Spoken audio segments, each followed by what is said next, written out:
مثال سے آپ کو سمجھاتا ہوں، پہلے ایک اور مثال سے دیکھیں. کہتے ہیں کہ نیند سے روزہ ٹوٹ جائے اور نیند سے وضو ٹوٹ جاتا ہے.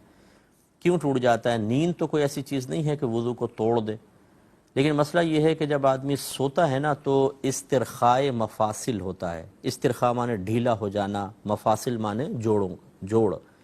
تو جوڑ ڈھیلے ہو جاتے ہیں. جب جوڑ بالکل ڈھیلے ہوتے ہیں، آدمی بالکل سو رہا ہے، تو ان جوڑوں کے اندر ہوا موجود ہوتی ہے. اس لیے آپ کبھی انگلی چٹکاتے ہیں، کڑک کر کے آواز آتی ہے، یہ ہوا نکلتی ہے. تو یہ ہوا موجود ہوتی ہے. جب استرخائے مفاصل ہوتا ہے، جوڑ ڈھیلے پڑتے ہیں، تو یہ ہوا چلتی ہے اور خروج ہوا کے امکانات بڑھ جاتے ہیں. اب آدمی سو رہا ہے، ہو سکتا ہے سوتے میں خروج ہوا کا مسئلہ ہوا ہو اور اس سے وضو ٹوٹ جاتا ہے. لیکن جب ایک آدمی سو کے اٹھتا ہے تو اس پر اس خروج ہوا کا معاملہ مخفی ہوتا ہے، پوشیدہ ہوتا ہے، اسے کیا پتہ ہوا کہ نہیں ہوا.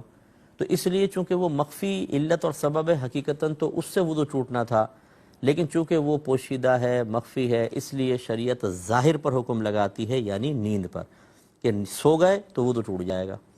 اس کا مطلب یہ ہوا کہ اب ہو سکتا ہے نہ بھی ہوا ہو خروج ہوا، اور ہو سکتا ہے ہوا بھی ہو، لیکن شریعت نے اس پر بیس ہی نہیں بنایا، کیونکہ اصل تو سبب وہ تھا لیکن مخفی تھا. اس لیے اب ظاہر کو بس دیکھیں گے. سو گئے تو آپ کا وضو گیا.